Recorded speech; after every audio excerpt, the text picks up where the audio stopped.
کاروان صحابہ رضی اللہ علیہم اجمعین میں وہ کون خوش نصیب وہ عظیم صحابی ہے جس کی وجہ سے رسول اقدس صلی اللہ علیہ وآلہ وسلم کو 7 آسمانوں کے بھی اوپر سے متنبع کر دیا گیا۔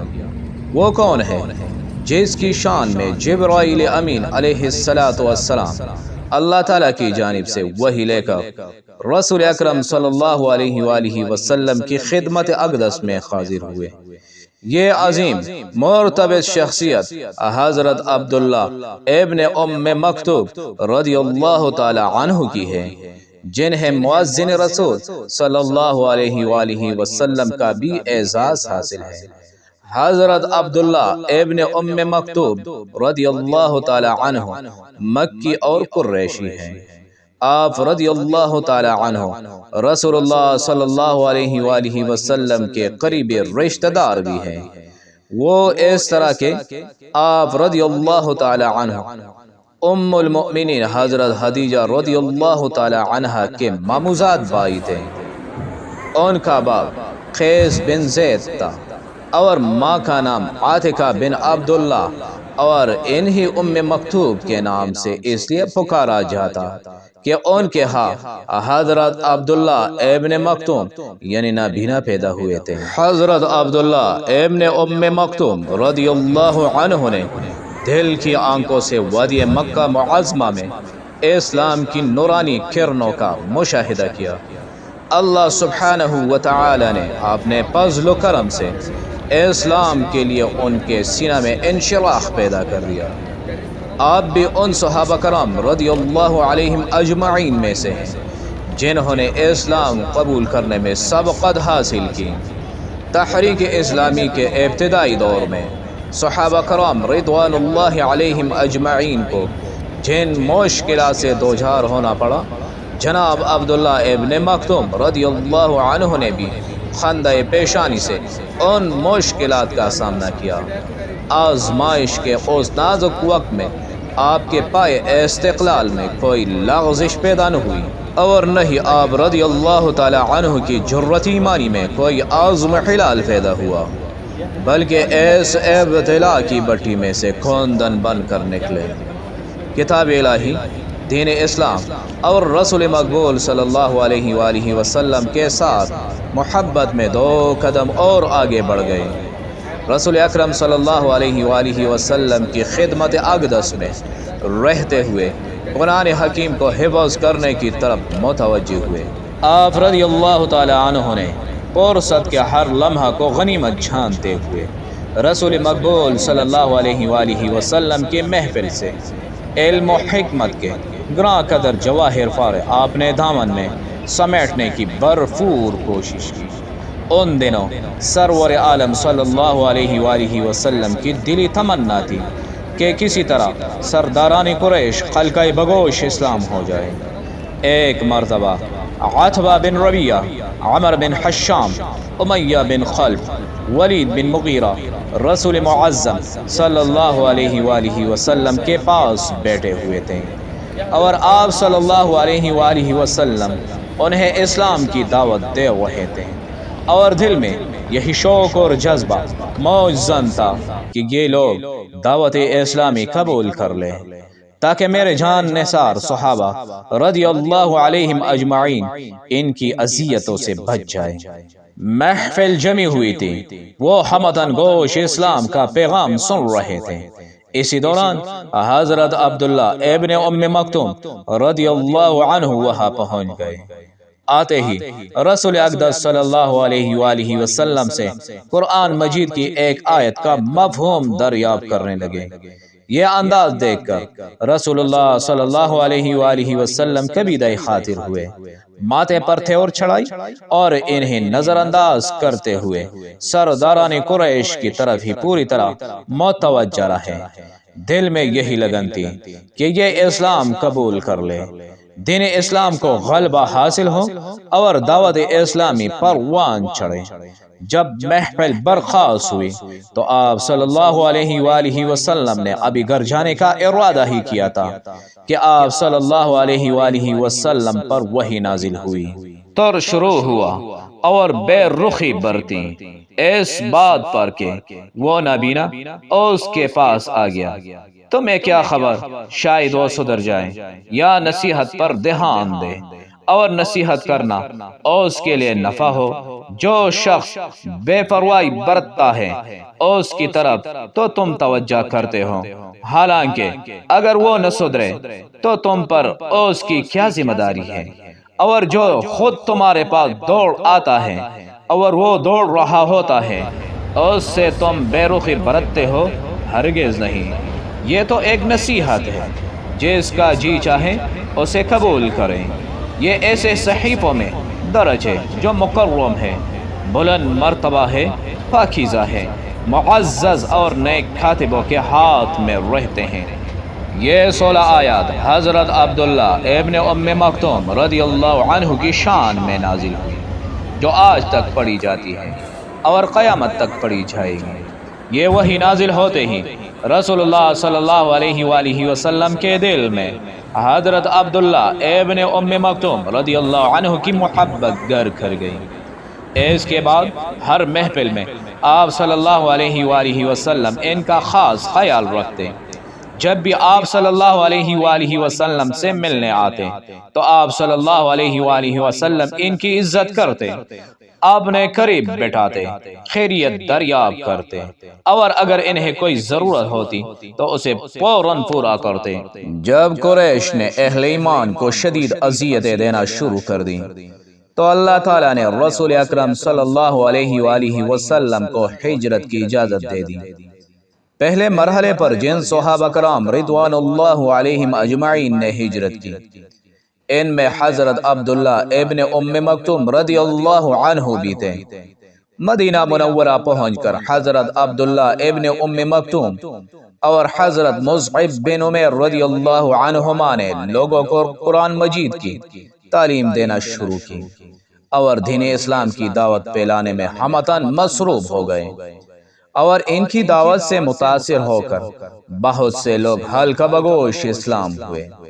جب نبی اکرم صلی اللہ علیہ وآلہ وسلم خود ہجرت کر کے مدینہ طیبہ تشریف لائے، آپ صلی اللہ علیہ وآلہ وسلم نے آتے ہی حضرت عبداللہ ابن ام مکتوم رضی اللہ تعالی عنہ اور حضرت بلال رضی اللہ تعالی عنہ کو مستقل مؤذن مقرر کر دیا۔ دن میں 5 مرتبہ توحید کا یہ نغمہ اہلیان مدینہ کو سناتے اور انہیں کامیابی کی راہ پر گامزن ہونے کی تلقین کرتے۔ معمول یہ تھا کہ حضرت بلال رضی اللہ عنہ آذان دیتے اور حضرت عبداللہ ابن مکتوم رضی اللہ عنہ تکبیر کہتے، اور بعض اوقات اس کے برعکس ہوتا، لیکن رمضان المبارک میں تو ان کی اور زیادہ شان ہوتی۔ مدینہ منورہ میں لوگ ایک کی آذان پر سحری کا کھانا تناول کرتے اور دوسرے کی آذان سے سحری کھانا بند کر دیتے۔ حضرت بلال رضی اللہ تعالی عنہ لوگوں کو بیدار کرنے کے لیے آذان دیتے، اور حضرت عبداللہ ابن ام مکتوم رضی اللہ عنہ نماز فجر کے لیے آذان دیتے، کیونکہ آپ فجر کے وقت کا خاص خیال رکھا کرتے۔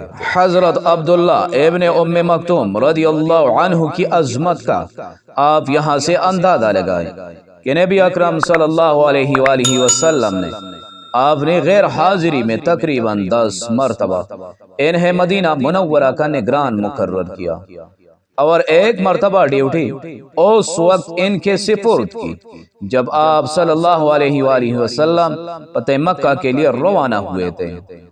غزوہ بدر کے بعد اللہ سبحانہ وتعالی نے مجاہدین بدر کی شان میں چند آیات نازل کیے، اور گھر میں بیٹھے رہنے والوں پر انہیں بہت زیادہ فضیلت دی گئی تاکہ مجاہدین میدان جنگ میں بڑھ چڑھ کر حصہ لیں، اور گھر میں بیٹھے رہنے والے اپنی عادت کو ناپسند کرتے ہوئے ترک کر دیں۔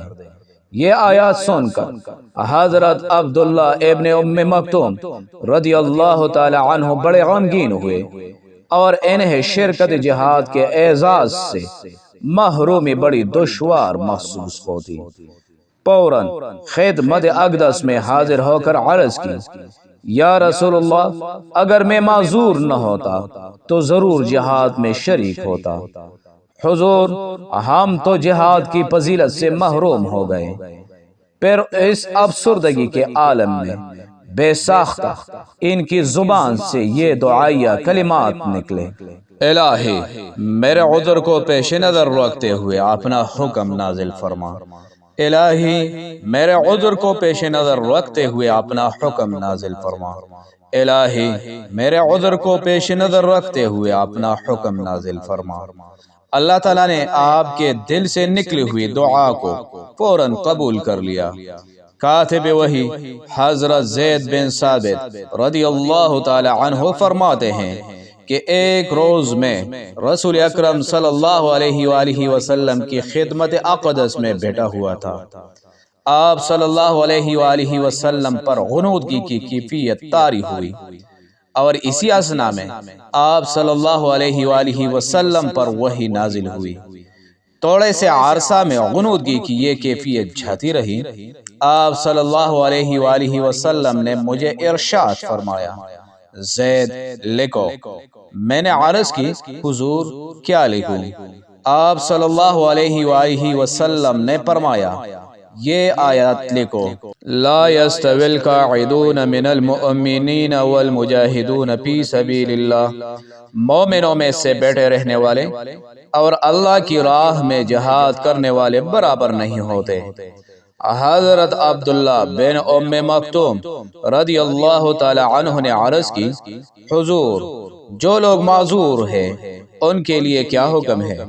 ابھی گفتگو ہو رہی تھی کہ آپ صلی اللہ علیہ وآلہ وسلم پر پھر غنودگی طاری ہو گئی۔ تھوڑی دیر کے بعد یہ کیفیت جھاتی رہی تو آپ صلی اللہ علیہ وآلہ وسلم نے مجھے فرمایا: زید، پہلے جو لکھا ہے اسے پڑھو۔ میں نے پڑھا: لا يستوي القاعدون من المؤمنین۔ آپ صلی اللہ علیہ وآلہ وسلم نے فرمایا: اس کے آگے یہ لکھ دو: غیر اولی الضرر، محتاجوں کے علاوہ۔ یہ سن کر حضرت عبداللہ ابن ام مکتوم رضی اللہ تعالی عنہ کا چہرہ خوشی سے تم تما اٹھا۔ وہ حکم نازل ہو گیا جس کی دل میں تمنا لیے ہوئے تھے۔ حالانکہ اللہ سبحانہ وتعالی نے معذور لوگوں کو جہاد سے مستغنی قرار دیا تھا، لیکن حضرت عبداللہ ابن ام مکتوم رضی اللہ تعالی عنہ کے دل میں اس خیال نے انگڑائی لی کہ کیا ہوا اگر میں معذور ہوں، کیوں نہ جہاد میں شریک ہو کر اللہ تعالیٰ کا قرب حاصل کروں۔ ہمیشہ بڑے کارنامے ہی سر انجام دیا کرتے۔ اس دن کے بعد ہمیشہ ان کی یہی کوشش رہی کہ کوئی غزوہ ان سے نہ چھوٹے۔ میدان قتال میں انہوں نے اپنے ذمہ خود ایک کام لے لیا تھا۔ آپ رضی اللہ تعالی عنہ فرمایا کرتے تھے کہ میدان جنگ میں مجھے لشکر اسلام کا جھنڈا پکڑا دیا کرو، چونکہ میں دیکھنے سے معذور ہوں، لہذا ایک ہی جگہ جم کر کھڑا رہوں گا اور حتی الامکان اسلامی جھنڈے کو سرنگوں نہیں ہونے دوں گا۔ 14 ہجری میں حضرت عمر بن خطاب رضی اللہ تعالی عنہ نے دشمنان اسلام کو صفحہ ہستی سے مٹانے کے لیے ایک بہت بڑی یلغار کا پروگرام ترتیب دیا۔ آپ رضی اللہ تعالی عنہ نے تمام گورنروں کے نام یہ حکم نامہ جاری کیا: تمہارے علاقہ میں جس کسی کے پاس ہتھیار، سواری یا جہاد کے سلسلے میں کوئی تجویز ہو تو اسے فوراً اپنی نگرانی میں میرے پاس بھیج دو۔ فاروق اعظم رضی اللہ تعالی عنہ کی آواز پر لبیک کہتے ہوئے چاروں طرف سے مسلمان فوج در فوج مدینہ طیبہ میں پہنچنے شروع ہو گئے۔ ان مجاہدین میں حضرت عبداللہ ابن ام مکتوم رضی اللہ تعالی عنہ بھی تھے۔ مسلمانوں کے اس لشکر جرار کی کمان ایک عظیم جرنیل حضرت سعد بن ابی وقاص رضی اللہ تعالی عنہ کے سپرد کر دی گئی، اور انہی جنگی نقطہ نگاہ سے چند ہدایات دے کر اس مشن پر روانہ کر دیا گیا۔ جب یہ لشکر اسلام قادسیہ پہنچا تو جناب عبداللہ ابن ام مکتوم رضی اللہ تعالی عنہ زرہ پہنے ہوئے نمودار ہوئے۔ میدان جنگ میں جھنڈا تھامنے کے لیے پیشکش کی اور فرمایا کہ میں آخری دم تک اسے تھامے رکھوں گا۔ 3 روز تک بڑی شدت سے لڑائی جاری رہی۔ طرفین کی جانب سے اس قدر تابڑ توڑ حملے ہو رہے تھے کہ تاریخ میں اس کی مثال نہیں ملتی۔ تیسرے روز ایک بڑے زوردار حملے کے بعد جنگ کا نقشہ ہی بدل گیا۔ اس میدان میں مسلمانوں کو غلبہ حاصل ہوا اور سرزمین شرک میں توحید کا جھنڈا لہرانے لگا۔ اس فتح اور کامرانی کی قیمت سینکڑوں شہداء کی صورت میں ادا کرنی پڑی، اور عظیم المترتب شہداء میں حضرت عبداللہ ابن ام مکتوم رضی اللہ تعالی عنہ بھی شامل تھے۔ آپ رضی اللہ تعالی عنہ اس حالت میں شہید ہو کر گرے کہ اسلامی جھنڈا آپ رضی اللہ تعالی عنہ کے بازو کی گرپ میں تھا۔ اللہ تعالیٰ ان پر کروڑوں رحمتیں نازل فرمائے اور ہمیں ان کی سیرت سے رہنمائی لینے کی توفیق مرحمت فرمائے، آمین۔